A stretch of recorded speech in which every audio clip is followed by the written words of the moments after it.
فإن آمنوا بمثل ما آمنتم به فقد اهتدوا وإن تولوا فإنما هم في شقاق فسيكفيكهم الله وهو السمیع العلیم.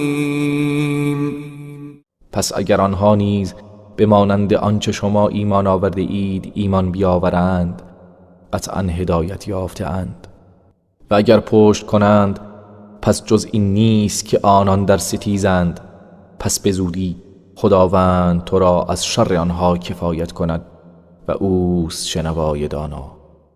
صبغة الله ومن احسن من الله صبغة ونحن له عابدون. رنگ خدایی را بپذیرید و چه کسی در رنگ کردن از خداوند نیکوتر است و ما تنها او را میپرستیم. قل اتحاجوننا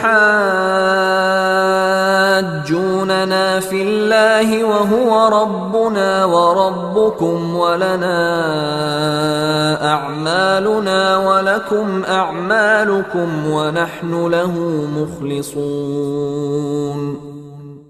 بگو آیا درباره خداوند با ما مجادله می کنید در حالی که او پروردگار ما و شماست و کردار ما از آن ما و کردار شما از آن شماست و ما او را با اخلاص پرستش می کنیم.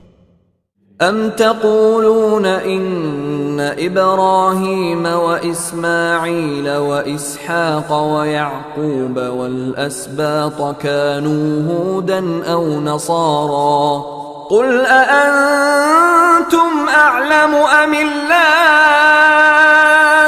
ومن اظلم ممن كتم شهادة عنده من الله وما الله بغافل عما تعملون.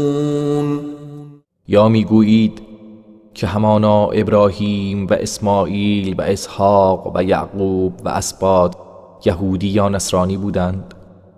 بگو شما داناترید یا خدا؟ و چه کسی ستمکارتر است از آن کسی که گواهی و شهادتی را که از جانب خدا نزد اوست کتمان می کند و خدا از آنچه می کنید غافل نیست.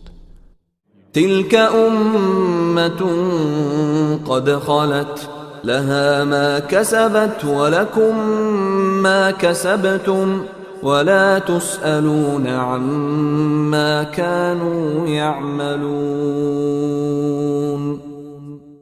به هر حال آنها امتی بودند که درگذشتند، برای ایشان است آنچه به دست آورده اند و برای شماست آنچه به دست آورده اید و از آنچه آنان می کرده اند شما پرسیده نمی شوید. صدق الله العظیم.